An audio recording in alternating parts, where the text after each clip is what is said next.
Hello, and welcome to Animated Talk with Kevin Hogan. Today I'd like to talk to you about how Donald Duck essentially saved the Walt Disney Corporation from financial bankruptcy and also helped to transform the Disney animation product.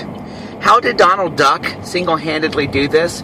Well, I don't know if I can say he did it single-handedly, but he had a huge hand in Disney being successful in the 1930s. If you think back to 1928 and Mickey Mouse starting to become a popular character and being shown throughout the world, the Walt Disney Company was able to be very, very successful off of this one character and this one particular cartoon series. And if anybody has ever worked in in a financial market before, you might know that if you have all of your success tied into one particular product, you put yourself at risk of losing all kinds of profits and all kinds of financial stability if there is ever a waning interest in that one particular product.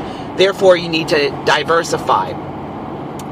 Walt Disney did try to diversify a little bit by having the Silly Symphonies starting in 1929.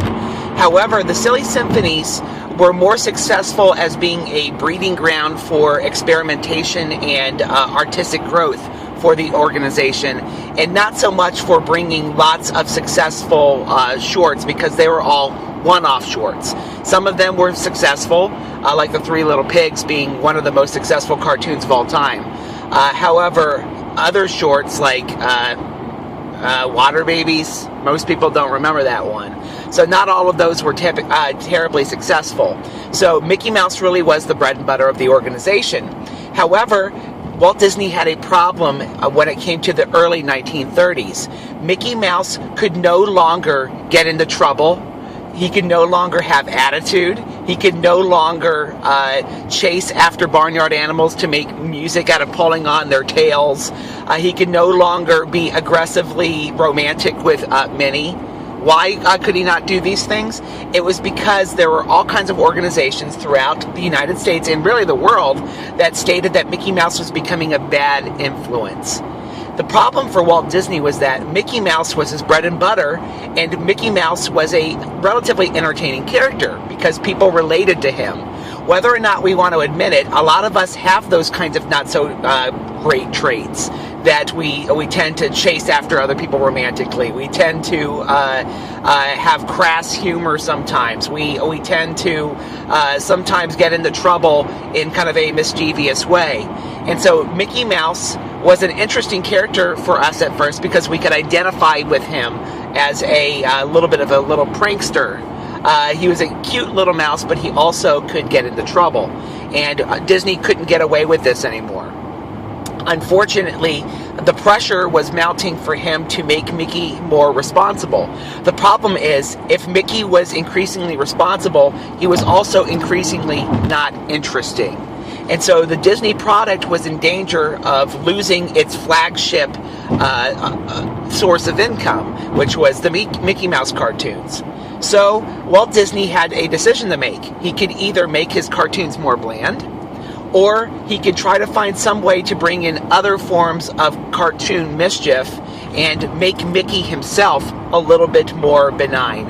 And that's what Walt Disney did. The fact that Mickey Mouse to this day is kind of seen as a sweet, gosh, kind of character that seems to have no negative bone in his body is because of this change that started happening in the early 1930s. 1931, 1932, because Disney had no choice but to make his character sweet and benign. So Disney tried to bring in other characters that could bring in humor by having these kind of mischievous traits. The problem was he was having a hard time finding somebody that was able to do it as well as the early version of Mickey Mouse. Horace Horsecollar and Clarabelle Cow were two of the earliest versions. Oh, man, it's bright. They were two of the earliest versions of characters that were supposed to take on this role. The problem was neither of them had a whole lot of personality, and neither of them really took off with audiences.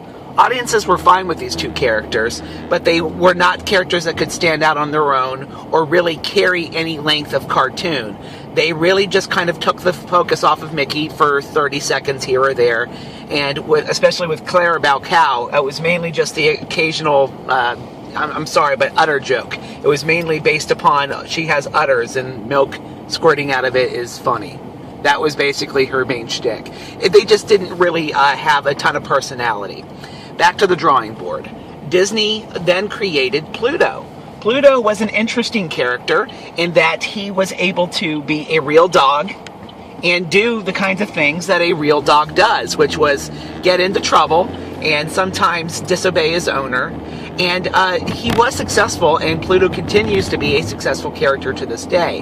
However, he didn't really replace the Mickey Mouse role because Mickey was somebody that we could relate to. He was a humanized character, and we could see ourselves in Mickey Mouse. Even if we didn't want him to be getting into trouble, honestly, we could still see ourselves inside of Mickey.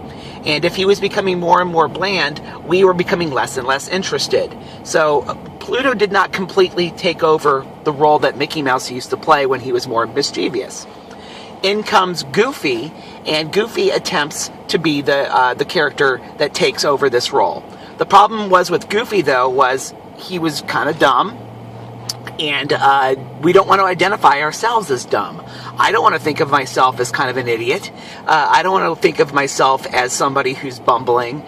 There might be some truth to that, but that's not the way that we like to look at ourselves. So Goofy was a good side character, but he wasn't really going to take over the role of that mischievous presence.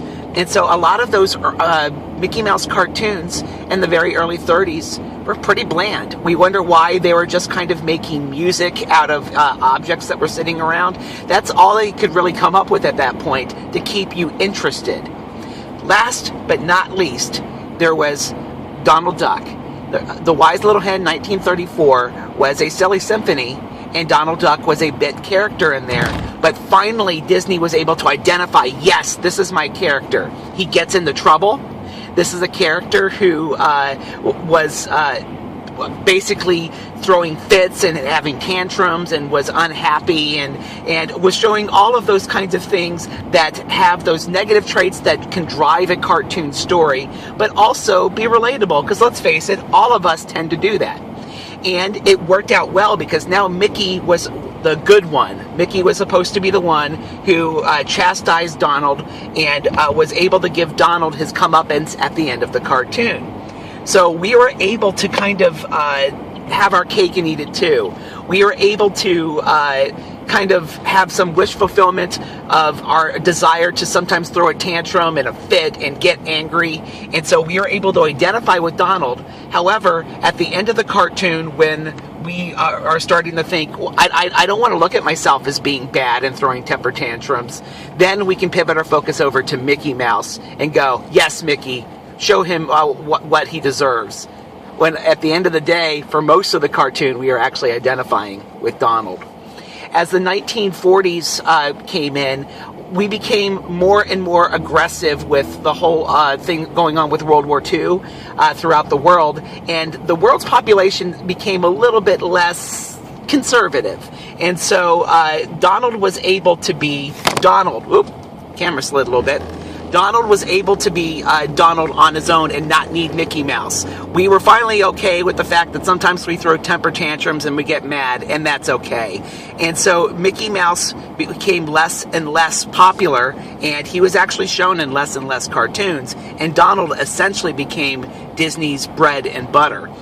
So Donald really did helped to save the Walt Disney Corporation during the mid-1930s, at a time when they were starting to lose popularity. And yes, Popeye the Sailor by the mid-1930s was more popular than Mickey Mouse. Disney was losing steam and was losing interest. And so by having Donald Duck, the Disney Corporation was able to keep your interest, have you have somebody that you can relate to, but also have somebody that can be chastised for doing the wrong thing, and allow Mickey Mouse to have some sort of role within the cartoons that he was slowly falling out of. Donald was very important in Disney also being able to have Snow White and the Seven Dwarfs become a feature film in 1937, and that is because the Disney financial situation stabilized. keep in mind, when it came to Snow White and the Seven Dwarfs, Disney had to borrow quite a bit of money in order to survive and make that film, because it was incredibly expensive. And Donald Duck, and the fact that the Mickey Mouse cartoons were starting to become more popular again with his presence, was able to give Disney that leverage when he went to the bank and was getting loans in order to finish this film. So Donald Duck really did ultimately save Walt Disney, and he was almost, in a way, responsible for all of Disney's success that has come thereafter. Thank you, Donald Duck, for your role in the Disney life. So hopefully this makes you a little bit more knowledgeable about the history of the animated cartoons that you love. Hopefully it starts an animated discussion, and you'll continue to come back, hopefully next time with less glare and things, so we can talk a little bit more about our cartoons together. Have a great day. Bye-bye.